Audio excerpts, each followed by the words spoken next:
What's in a speech? To speak or not to speak, that is the question. But how good is the speech really? Hello guys, welcome, or if you've already seen my channel before, welcome back. I'm the Philadelphia Whovian, and for this video, it's about what I consider to be a speech that gets not enough love, just doesn't get enough love. And as a result, I find it to be the most underrated speech perhaps ever in the history of the show.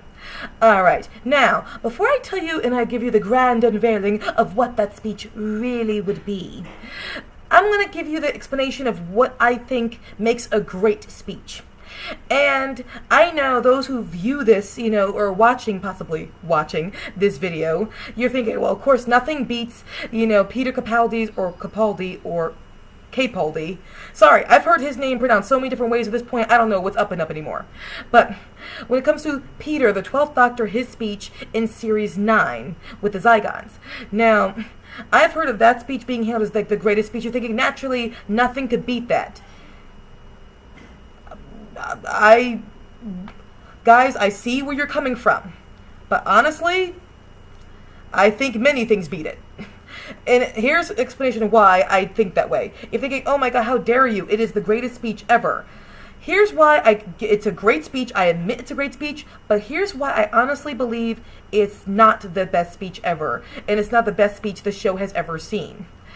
Because here's the thing. When I first started getting into writing, I wanted to be a dramatic writer. I wanted to write for actors. So I did tons of things where I took acting classes, or I spoke with actors, went and saw a lot of actors' shows, did this and this and this. And when you see a lot of actors performing, giving monologues, and then you watch a lot of theater and see a lot of plays, you see a lot of speeches. And you begin to notice something that one time a teacher I knew dubbed the textbook template speech performance, where here's all the things you can hit to get that good performance in your speech. And that same rule actually goes for us writers. There is the textbook template speech for us writers of hitting certain beats. And it's all pretty standard, and it's great, it sells, it works. It's the textbook template speech because it works so very well, and it's awesome. Make it clear, guys, it's not bad. It's just that when you see a lot of those speeches, which I've gone through in my time, what stands out to you is when an actor, writer, and director gives you a non-textbook template speech. When the writing is not a template. It's a really different type of speech. When the director says, okay, I'm not going to just, have the camera here and have the actor just moving around and giving the speech while they're talking. No, I'm going to give some really good shots here, here, here, and here. I'm going to focus on the actor here, then go behind the actor, shoot him from the back, so you see him from the back, or her from the back, or from the side. So they're showing emotion, you see it from a different angle. They think of all these good ways to show that speech, and that's what makes a really good template for the actor to give a different type of performance than you usually are giving when you're giving the textbook template speech. Peter Capaldi's speech in Series 9 of Doctor Who is, for all intents and purposes, a textbook template speech. It hits all the right notes that you need it to hit to make a great, speech that will stick out to you. But here's the thing, like I said before, if you've seen enough of those, it does not stick out to you. Nothing about it sticks out to you if you are used to seeing speeches like that. It's when a speech is delivered in an entirely different way, that's when it begins to stick out to you. And that's what I mean by my idea of an underrated speech. It does not follow textbook template speech. And the only doctor, I feel like, well, not the only doctor, the doctor in New Who, that's one of the reasons why I like him, but it's not favoritism or any reason. It's just simply that there's another thing that I've noticed that I like him, is the 11th Doctor. The 11th Doctor has many speeches. Not one of them is textbook template speech. Not one of them. The Pandorica Opens speech, not textbook template. It is very different. The speech he gives in A Good Man Goes to War of Colonel Runaway, not textbook template. The two speeches he gives in the Rings of Akaton. Yes, he has two speeches. He has one, of course, where he's shouting at the fireball, but he has another one where he's talking to Mary Galel about the creation of the universe and how she is special. She is unique. There will only be one Mary Galel. To sacrifice that would be a waste, a crime almost even. And then his speech at the end of the Time of the Doctor, where he's like shouting up at the Dalek ship. He's like, I'm sorry, did you mention the rules? None of these are textbook template speeches. They're not shot in a way that makes them textbook template. They're not written in a way that makes them textbook template speeches. And they're not performed in a way that makes it textbook template speeches. They are all performed in a way that makes you wonder if anyone else could ever deliver that speech the way Matt Smith delivers that speech. You not entirely sure. And I even knew one Whovian who started watching Doctor Who in the 4th Doctor era. She did. And she knew, while there were some, I'm sorry that my camera just moved. My cat is right behind my camera. Zeus, really? Really, Zeus Poos? Sorry. Okay, I'm back now. Yes, But there was one, a classic Who, fan from the 4th Doctor era. She said to me, while she heard a couple of doctors perform that speech, like the 6th Doctor and the 8th Doctor, as much as people prefer those 6th Doctor and 8th Doctor, she's like, even though I saw those doctors first, I can honestly say I'm not 100% sure they could ever deliver it the way Matt Smith delivered it. This was a classic Doctor Who fan who'd been watching the show since Tom Baker. Matt Smith was not her first Doctor, but even she's like, I don't think they could have done it. I don't think they did do it. It was just so special. And that's what happens when you write and direct a non-textbook template speech and you get an actor who can perform it. It feels like it's only them who could perform it that way. Peter Capaldi did a great job performing his speech. Great job. But I've seen many actors perform it that exact same way. And there's no diss to him in that way. It's a textbook template speech that was directed in a textbook template way. When you have a textbook template speech written and directed in that manner, it's going to possibly be delivered in a textbook template performance. And also you have to understand, since I was a little girl, I saw speeches like the Series 9 speech, where, I don't know if you ever saw the movie Squanto, but there's a movie called Squanto, where a Native American or Indian or indigenous person, I don't know which is the politically correct phrase nowadays, is delivering a speech with all these Indians behind him and the colonial settlers in front of him. They're about to fight. And the Indians have every good reason to want to kill these settlers. And Squanto stands up and delivers this incredible speech about peace and how war is a redundant cycle that will never stop unless they stop it there and now. It does all the same things Peter Capaldi's speech does, except it's shot in this epic way with this Indian with two enemies in front and back of him. Like when Pocahontas delivered that speech in the Pocahontas... See my cat? Yep, that was him who did that behind my computer. Okay, sorry. Now we're back. Yes.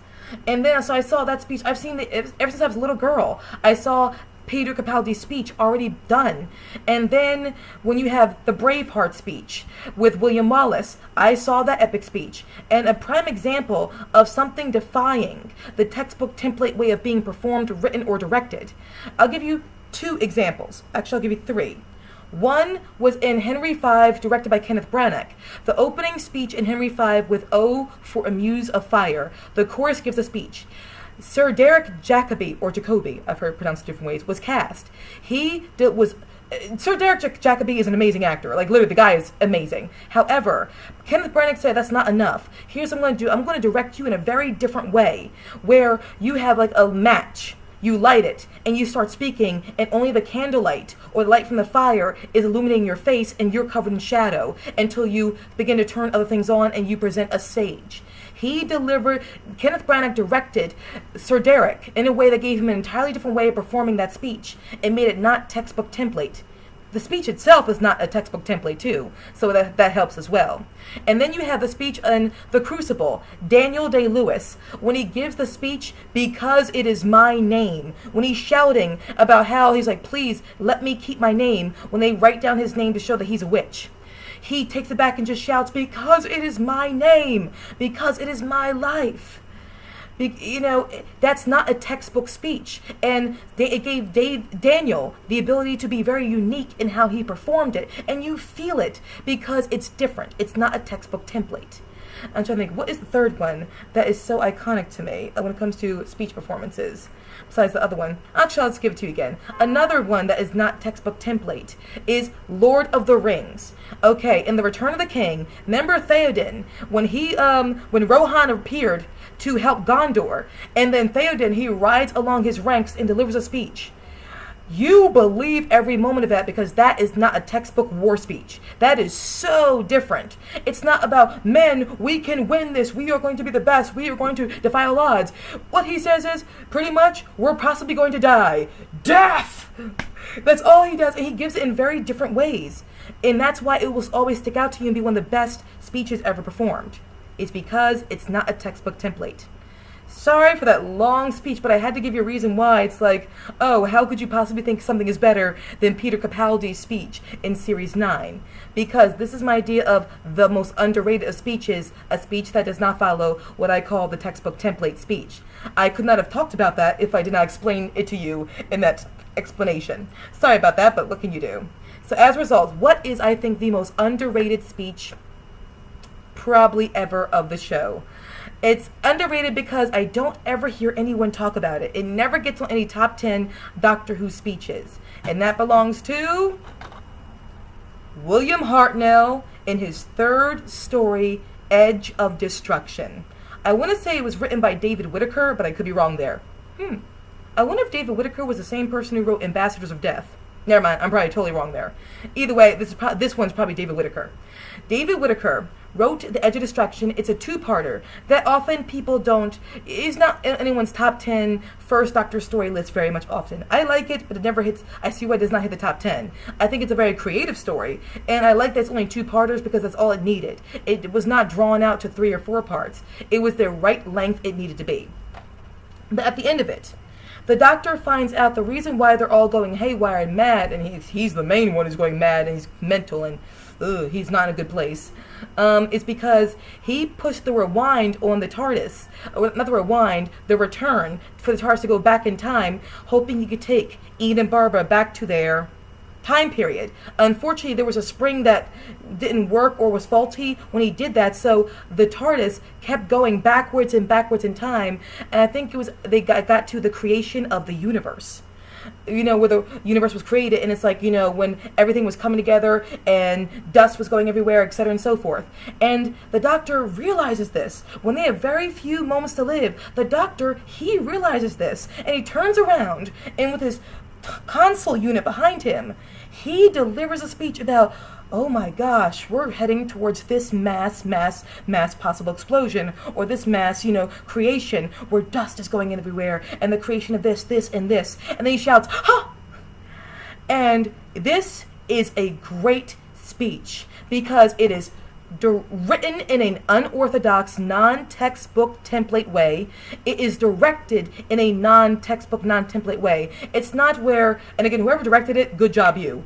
Because it's not the Doctor standing there by the console unit and all the companions around him are just looking at him, or he's moving around people. No, he's turned around, the console unit is behind him, and it's just black behind him. Him and his console unit are the only things that are lit up. So your eyes are focused solely on him as the Doctor giving this speech.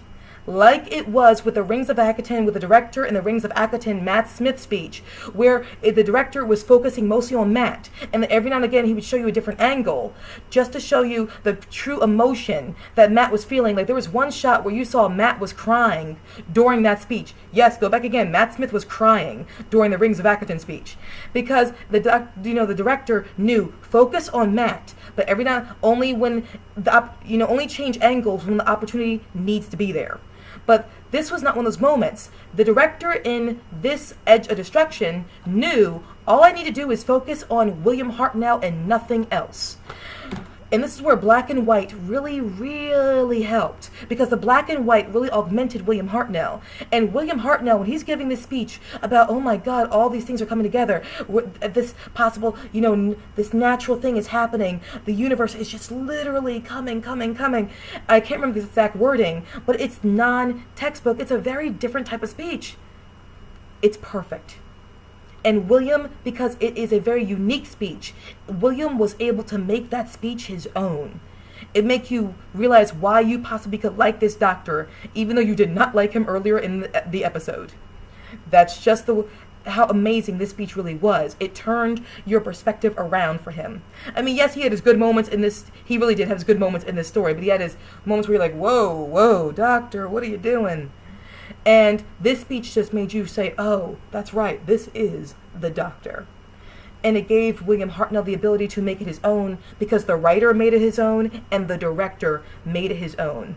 All those three things had to come together for the actor to get a unique performance when it comes to speech giving. If not, you follow a template. It's okay to follow the template. The template speech is amazing. It's still very good, but that's why I think this is the most underrated speech in Doctor Who. It almost never gets talked about. And before you judge the speech, find a way to go and see it. Like, it's in the last 10 minutes of the second episode. You don't even have to, look around for it. Literally, just force forward to the last 10 minutes and just watch William Hartnell's speech delivery. It's really good. It really is, and it's a great speech.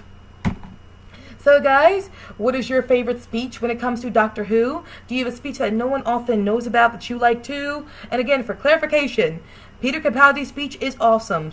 It is really good. Matt's speeches are all awesome. The 10th Doctor speeches are awesome. 9th Doctor speeches are awesome. Every speech, a lot of the speeches I've seen Doctor Who give are all pretty awesome. And nothing's wrong with those speeches. I'm just saying, for me as a personal preference, when you're so used to hearing speeches, it's nice to get an unorthodox speech every now and again. And that's why I like William Hartnell's speech here, I like all of Matt Smith's speeches. They're unorthodox. So, thank you guys so very much. Again, it's okay to disagree with me. It's all fine. It's all fine. So thank you so much, guys. I hope to see you again very soon. I'm the Philadelphia Whovian. Over and out.